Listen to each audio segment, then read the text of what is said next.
Hello, welcome to Jars to Table, meal ideas in under 15 minutes for those of us that prepare and preserve our food for long-term security. It was supposed to be a video about everything carrots, and I was going to give you some really good little tips about carrots and how I'm going to turn them into something that's going to last a couple of years. But then I got really distracted in the farmer's shop and I got some parsnips and some swede, which I particularly love. So I'm going to walk you through with some ideas on what I do to fill up my shelves so that I know I've always got root vegetables at hand and what I do with them. First handy tip is with the carrots, sorry, I'm saying and a lot, really sorry, but when you've got a large amount, don't peel, then top and tail it. Just peel them all in one go, and then top and tail it in one go. It goes so much quicker. My dad was a chef. My mum and dad were both chefs. There's a excuse me. There's a reason why you have the interns sat there on a stool with a huge bucket, if they don't have a machine for it, that is, just peeling, because it's much quicker to get through it. So that's what I do. Put something on an iPad or whatever and just get on with it, and you'll find it so much quicker. The other is decide what you're going to use it for long term. So for instance, for me, parsnips, carrots, swede, and potatoes are the root vegetables that are just fantastic for any meal, for stews. But I do my potatoes occasionally just separate, mattering how many jars I have, and I do 1 litre jars at a time, and I fill it with potatoes, swede, parsnips and carrots, and then I know that that's enough for one stew. I've got to do it differently today because I actually have run out of jars. I can't believe it. So we're doing what I can with what I've got. After that, it's just dehydrate. The other thing that I'm going to be doing is half of this is just going to be what's the word? Grated. So that's because with grated carrots, the same with courgettes, I'm looking for ways to make my flour last a bit longer. And you can cook loads of things with grated courgettes instead of flour, just add it to it and that'll be good. We don't know what our flour is going to be like in the coming year or two. But also, the same thing with carrots. My kids love carrot cake, and so if I can, and they also love ginger cake, and ginger and carrot cake together is like phenomenal. They won't notice. They really won't notice. Now, another top tip, when you're looking at, do I blanch these or not, right? You can and ah over this until you're blue in the face and just want to give up and walk away, because there are so many conflicting things. But here's where I'm going to draw the line, and it might help you. So with carrots, for me, if I know that I want it uncooked and I want it for to make for cakes, for instance, I wouldn't cook grated carrots. I wouldn't cook them and then put them in with my cake mixture, would I? No. You want raw carrots that are uncooked in your carrot cake. So ergo, I'm not going to blanch my carrots. Now, when it comes to cutting these up in, some people call them medallions or coins for dehydrating. Again, long and hard, thought about it and thought, life's too short. I just don't want to do it. And also, These are super sweet, and when you boil them, yes, it may make the colour better, it may make them dehydrating, less curly, but there's a lot of sweetness that I'm going to lose in cooking. And I just think when people blanch these in dehydration, they get really sticky after they blanch. They tend to stick together, where if you don't blanch them, they don't tend to stick together. It's the water with the boiling, the pre-boiling, that makes them really sticky and a bit claggy. So I don't do that, right? Now, the second tip, gosh, I've got so full of tips here. So the other tip is, when you look at your carrot sizes, you've got a vast amount of difference. So the first thing you've got to do when looking at these, and always peel them, because these aren't organic, so I'm gonna peel them, right? But when you look at this, there is an awful lot, for me, more water in here than in this one, and this is going to be a bit more tastier, I think, than this one. When the middle bit gets really big, to be honest, it just doesn't taste as good. So why am I saying that? Because these are the ones that I'm going to dehydrate. This is the one that I'm going to, this is the one I'm going to grate. This is the one that I'm going to turn into coins. And if you get, I mean, I know, like, I'm talking to you like you're stupid, but you, honestly, some people don't think about these things. When you've got a carrot that's got a short end and a big end, what I will do is coin, shred. I think because I was brought up in kitchens, I just can't help myself. So, you know, I always look at a piece of food and I don't just look at the whole thing. I go coin, shred. So I'm not going to have you watch me grate and spend ages grating, but I will kind of you come along with me on the journey and you'll understand a bit. So here with my parsnips, in winter I want large chunky root vegetables. I don't want thin, I want thick. So again, these end bits are really good as well for chunking up, and with the parsnips, I think in America you might call them something different, but you'll have to look it up. Is it rutabaga or something? But anyway, so I've got these quite large. Now, with the swede, I've done two different things with the swede. Any of you know that with my kids, trying to get them to eat veg is like dragging a dead body up a hill, which is unbelievable considering I eat everything. But anyway, I've done them two different ways. I want them large because I'm going to be canning them, but I also want them in smaller chunks, which I will dehydrate, because these are great for putting in it's a UK classic, minced beef and onions, except it's not going to be minced beef and onions. It's going to be minced beef, minute onions for my boys.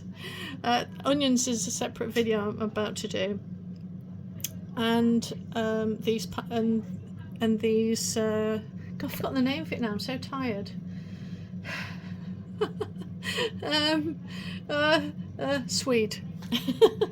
So because the edges disintegrate quite quickly and blah blah blah. Right, okay, so that's the two ways that I'm doing these. So let me show you, just do one can and then we'll finish that up.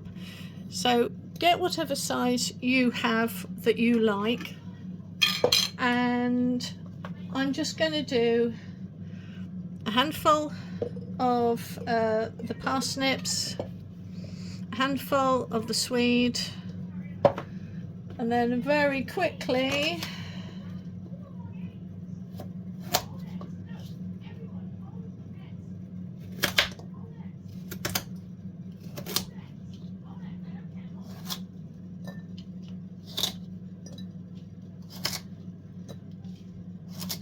so I'm cutting the carrots up like that. I don't want it smaller than that. I love that. It's a fantastic size for putting in curries and everything. Okay, so and then I keep on going with equal amounts until I get to, and that's it. I fill it up with water. I don't debubble because there's so much room, they'll be swimming around. The bubbles will be able to move, I promise. But you know, do what you do, but there's a lot of debubbling going on. But anyway, debubble if you wish, but I'm not massively, these are going to shrink and they're going to move and bubbles are going to come out. But I'm going to fill that up with water. I'm not even necessarily going to add salt.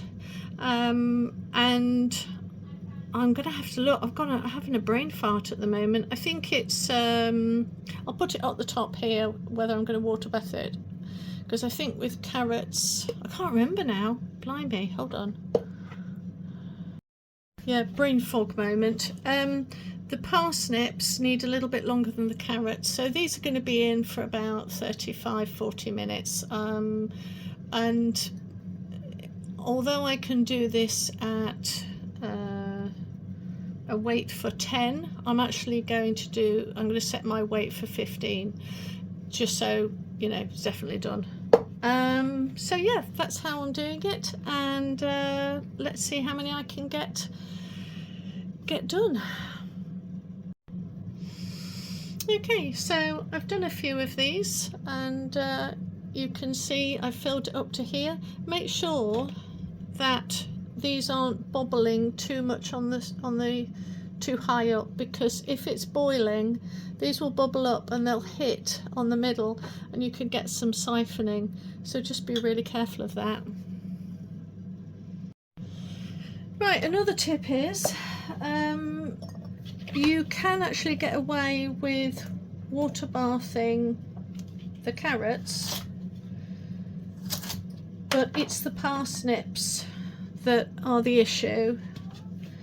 I would still water bath if I really wanted to. I don't have a particular problem with that.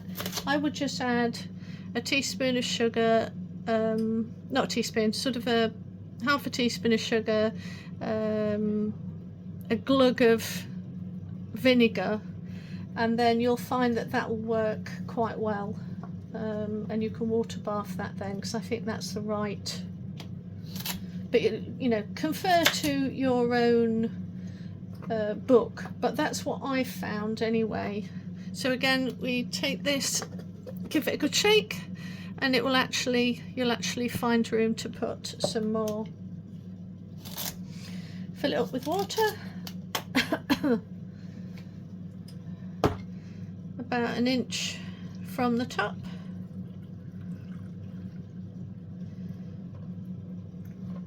No, not much more than that. Wipe it down if you wish, but I'm not going to wipe that down. I've been really careful with it, but parsnips and swede and carrots are sticky, so do be careful. But if you just did that, if there's any bubbles, they automatically come up anyway, because I'm not shoving it down.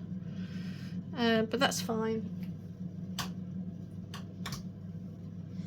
Right, see how many I can get. Right, so about 24 hours has gone by. The 10 kilograms have been finished, and I've also got some results for you so far.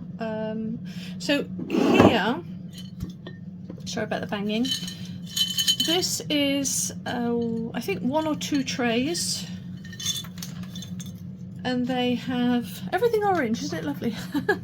Anyway, they've come out like this, very, very crisp, quite curly. I mean, they're not that dissimilar in colour, really.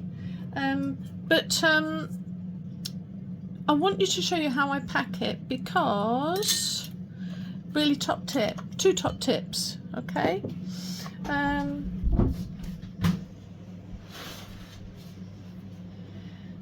want you to take a mental snapshot of this particular, these are almost done, they're still soft but they've shrunk, so they've just really got to curl up really. But take a mental note, what can you see?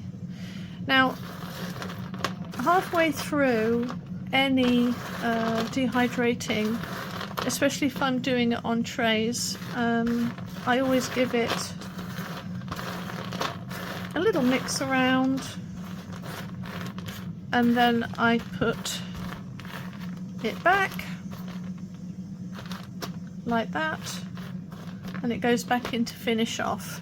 But I want to show you, do you see how they don't stick to each other? Well, I'm going to show you a trick. 2 tricks.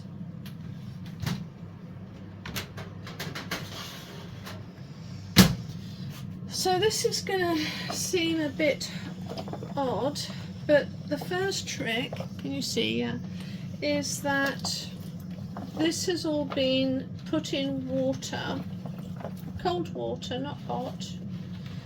And in the same way that potatoes, you rinse off the starch from potatoes, here you're rinsing off the sugars that are just on that. So what I'm going to do is, right, easiest way to do it the fastest, and obviously I can't do it on this because they'll fall through. If you've got the mesh type, I've only got one, but if you've got the mesh type, even better. But just put, right, across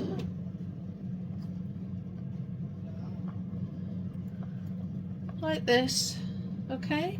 And now we're just going to move down, so you can see that there is air is going to be able to follow all the way down. It's not going to, nothing is going to be flat on the surface. And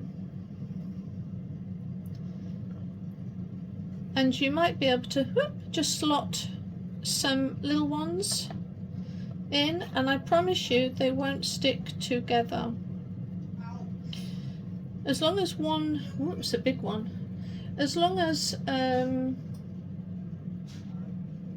the top are leaning up, you will fit the most amount of carrots in. They will dry super fast, and it's just a couple of minutes, you know, it's not a lot. That's quite a big, thick, chunky one, that one. I'll put that against the edge there. I mean, some of you will, I can imagine going, oh, I can't be faffed, won't bother doing that. Well, that's fine, don't do it. But I'm offering the quickest solution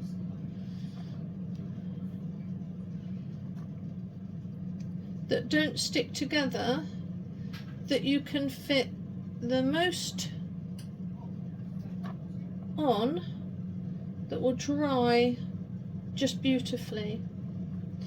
So I actually have done, I think I did 2 trays last night. They dried very well, and I got halfway. This, you know, there was hardly any carrots left. So the little ones, I'm just putting them in between. Yeah. Hopefully you can see all this. But I'm just gonna work my way down. I used, for the thinner slices, I used what do you call it? It's called Chef's Inspirations. What's it called? It's this Chef's mandolin slicer. What I really want to say about it, I can't because there may be children present. But all I can say about it is that that was a waste of money.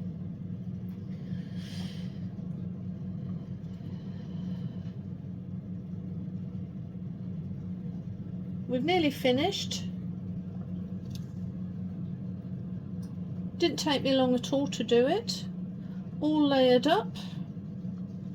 So the air will really circulate really well, and in no time you'll have a lot of carrots. They won't be clumping together, and they're all different sizes here. Don't worry too much about that because I'm definitely not worried about it. So I think that's it. So that's one. I'm trying to move it. One in and 4 to go.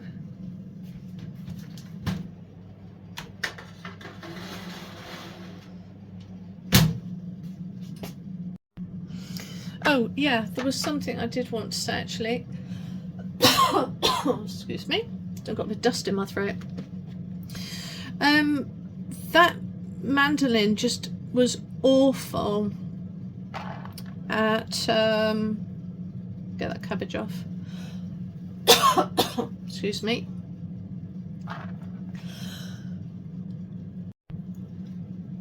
Right, I've just realised I've got to do a few of these as well at the same time. The other hint, what I was going to say. So I wanted some grated carrots with my new funky mandolin, and it just didn't grate. All it did was give me really small square-ended God, what's the word I'm looking for? Juliennes. I lost me. So I just thought, oh, that's awful. So then I tried to do a normal from a cheese grater, and then I realised that would just take me far too long. So I just whizzed this up in my food processor, and I just whizzed it up a lot. And this will be for my cakes and brownies and muffins. Yeah, now it's quite thick. It's probably about 1 centimetre thick, but remember what we're doing. We're going to put it in at 50. I do everything pretty much at 50. Leave it for several hours, probably 4 hours, and then I'm going to turn it over. I mean, as in, you know, get my fingers in and turn it all over. Just because there's going to be gaps and space, and you want even cooking, well, even dehydrating.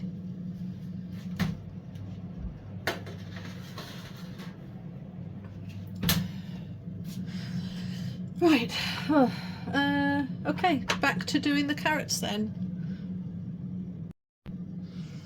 Or you could even do a fish scale if you get really bored like me. Okay, so before I go to bed, I thought I'd just show you kind of where we're up to with these. So one way to tell where your hot area is, you know, and where you need to turn things round,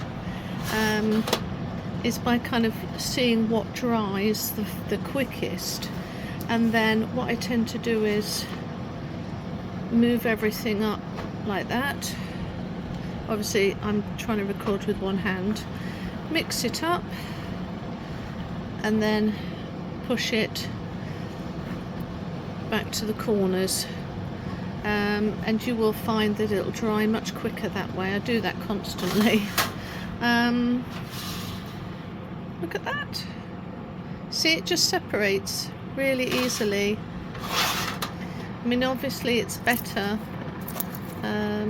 if we've got where is it? These are the best. I love these, but I've got to get some more. But failing all that, I just pick them up and just ruffle them around a little bit. But you don't have to do that. They're already pinging away anyway. So I'm really happy with that. See, when we come back in the morning, they're all going to be that kind of small. They're all going to be teeny. Right, okay, moving on. Right, so on the last day, it's in the morning, so I've still got my dressing gown on because it's really cold in the kitchen. A few handy tips then for dehydrating in damp climates. Your food can rehydrate in two ways. One, putting it into a conditioning jar too early when it's not fully cooled down, but also you can't leave it cooling down for too long because then it rehydrates in the damp atmosphere. Or just if you've got a really damp kitchen because you've been steaming, you know, or you've been using the canner. So you have to be really, really aware of that. And the trick that I use is I put it on a towel, I splay it out, and I put another towel on top of that. I don't press it down, I just put it on. So one, the moisture is going to, on the outside of it, it's not going to hit because you've got this tea towel over it. Well, you're minimising it anyway.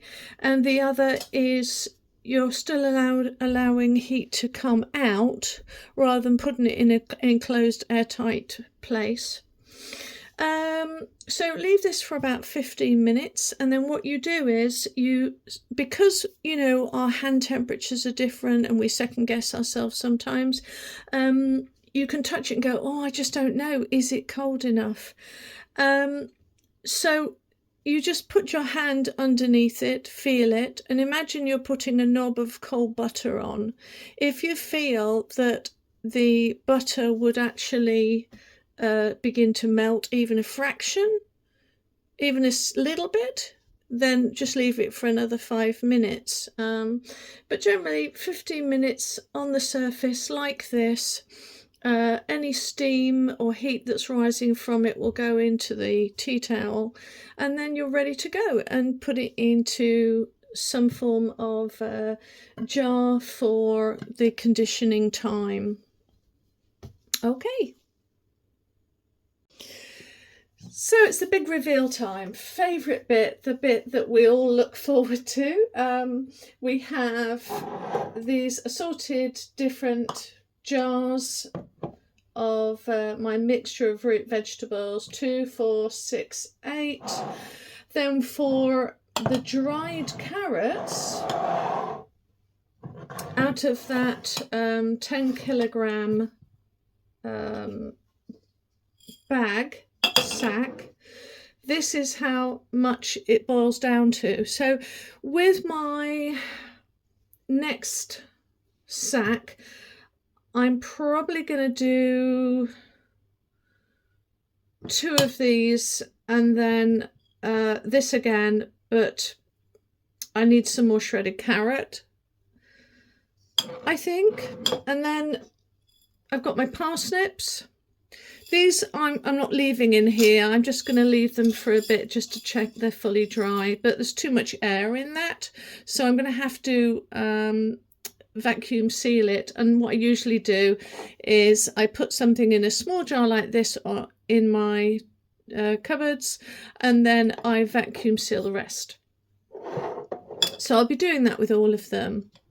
Then here is my parsnips that have been cubed up, and there's the swede that's been cubed up as well. Again, I want to try and probably find something smaller. It's too much air in there for me, but I keep little jars on purpose for that very reason. And because I don't value my back, as you all know, I went and bought a load of cucumbers, because the one thing I absolutely love is, I think I've got about 8 cucumbers.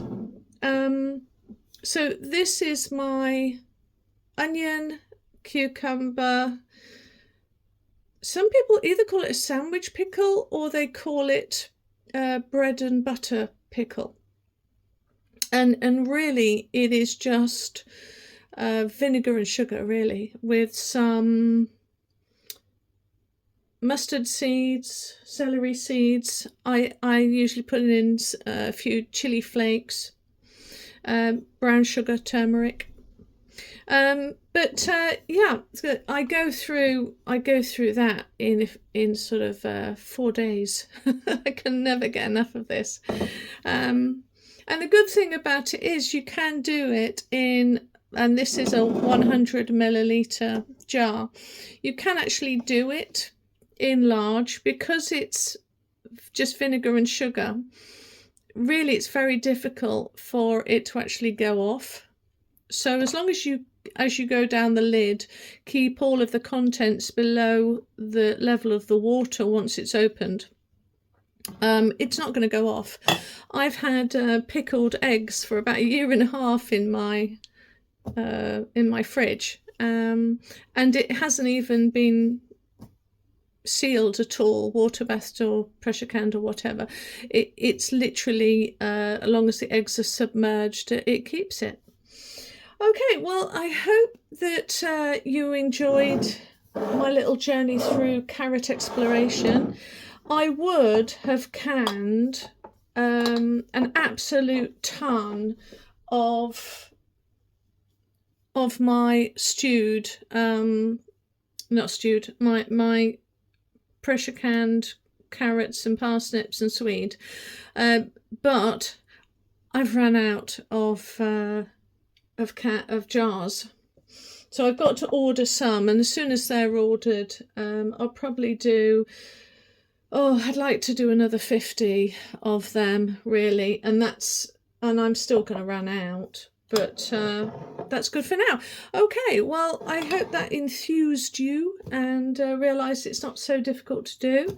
Another top tip, actually, in the days that you are dehydrating or canning, do a little forward planning to think about meals that you're going to eat in that 48 hours, because otherwise our kids do end up getting fed kind of 3 hours later. So it's a really good time to sort of either do your takeouts then, or get some burgers in, or something that's a ready meal, and it does not help in when the kitchen's an absolute mess. All right, okay, well, I'm really happy. I'm really relieved that I've gone through one. Just got to get through the other, and then onions is going to be next.